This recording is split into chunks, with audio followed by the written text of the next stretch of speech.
Oke, Assalamualaikum warahmatullahi wabarakatuh. Welcome again to my YouTube channel Share Knowledge.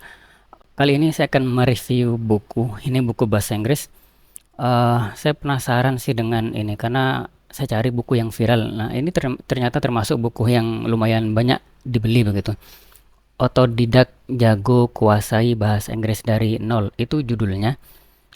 Saya penasaran, terutama pada kata jago kuasai bahasa Inggris dan otodidak, berarti ini tanpa guru, tanpa kursus, tanpa sekolah begitu. Awalnya saya pikir mungkin isinya itu adalah topik-topik begitu, jadi topik pendidikan, topik pertanian, topik jual beli dan semacamnya begitu, dan dengan bahasa Inggris. Saya pikir seperti itu isinya, karena kan misal kalau kita ingin belajar bahasa itu kan maksudnya ingin bisa berbicara dengan bahasa lain, itu kan kita kan harus berbicara banyak hal menggunakan bahasa tersebut. Jadi kita masuk ke pasar, ngomong tentang pasar, kita masuk ke terminal, ngomong tentang transportasi, wisata, dan semacamnya, seperti itu. Nah, saya pikir buku ini tuh isinya seperti itu. Jadi banyak topik-topik tentang banyak hal seperti itu. Oke, nah karena kan di sini kan kuasai. Tapi ternyata, oh ya sebelumnya, buku ini PDF-nya sebenarnya. eh Ini saya beli itu tanggal, sebentar saya cek. Ya, buku ini saya beli itu sampai di sini itu tanggal 2 bulan 11. Berarti 2 November tahun 2023. Jadi lewat email.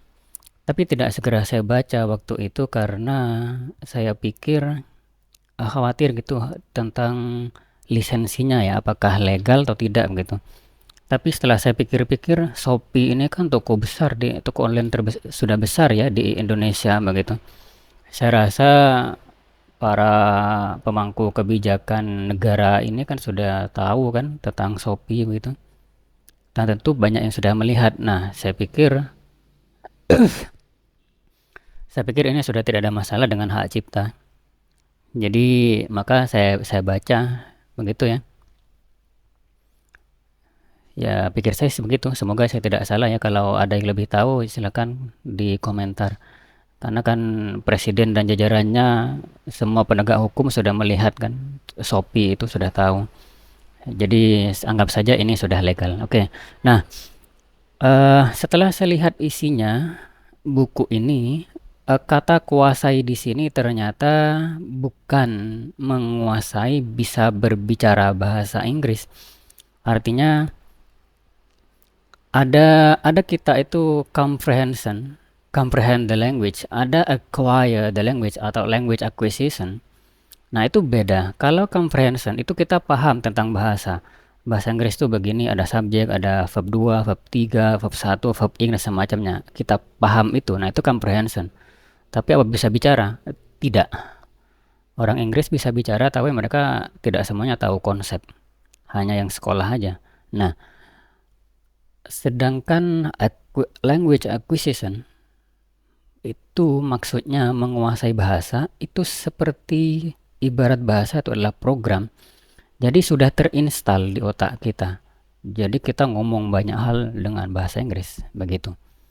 Sedangkan buku ini saya cek isinya, coba kita lihat bersama isinya. Uh, Buku ini disusun oleh Wahidah Muriska. Oke, ada ISBN-nya di sini. Nah, lihat ini.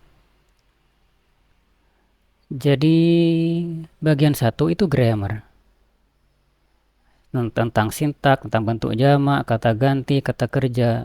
Berarti kalau kita mempelajari buku ini bab 1 sampai bab 4, subbab ini, bab 1 sampai 4 ini, misalkan kita mau berbicara tentang pertanian misalkan, ya tidak mungkin bisa karena bab ini hanya bahas grammar. Jadi buku ini adalah untuk menguasai pemahaman terhadap konsep seperti itu.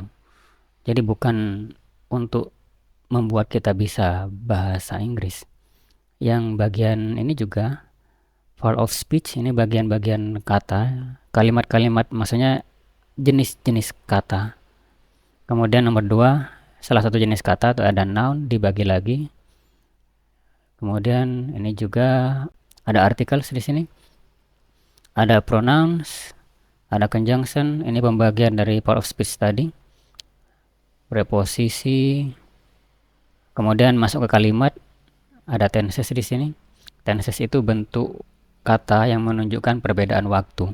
Ada passive voice, ada WH questions di sini. Kemudian ada urutan kata. Ya, memang sih ada orang berpikir kalau kita paham susunan kalimat, kita akan bisa berbicara. Tidak, itu tidak mungkin. Contoh misalkan ada orang tahu kalau mau bercerita itu susunannya subjek plus verb 2. Nah, sekarang coba ajak ngobrol. What did you do yesterday? Why did you go last month? Misalkan, apa dia bisa jawab? Mau dijawab dengan subjek plus verb 2, tidak mungkin. Maka dia harus latihan mengucapkan. I went to bookstore yesterday. I went to Bali last month. Harus latihan itu. Jadi itu yang dimaksud dengan bisa berbicara bahasa Inggris.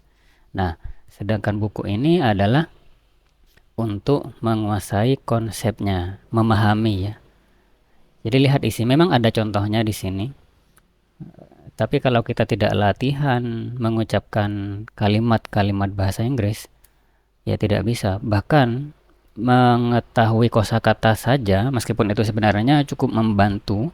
Contoh misalkan lapar mau makan, mungkin kita akan bisa, anak itu bisa mengatakan mom hungry eat, mungkin begitu.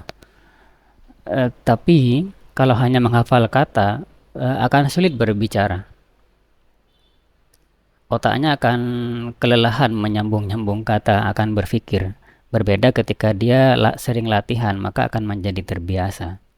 Seperti itu, oke? Jadi buku ini isinya adalah tentang penguasaan terhadap konsep bahasa, struktur kalimat dalam bahasa Inggris. Jadi bagi yang sedang mempelajari grammar bahasa Inggris atau ingin menguasai grammar bahasa Inggris, buku ini saya rasa bagus. Jadi merupakan salah satu buku yang bagus untuk dijadikan referensi. Jadi yang dimaksud dengan kata kuasai di sini bukan membuat kita bisa berbahasa Inggris, tapi membuat kita paham konsep bahasa Inggris. Oke, itu tentang buku ini. Ya, mungkin nanti saya juga akan mencoba menjadikan buku ini referensi dan dalam menjelaskan grammar-grammar begitu ya. Oke, saya rasa itu untuk review buku Otodidak Jago Kuasai Bahasa Inggris dari Nol ini. Sekian dari saya. Assalamualaikum warahmatullahi wabarakatuh.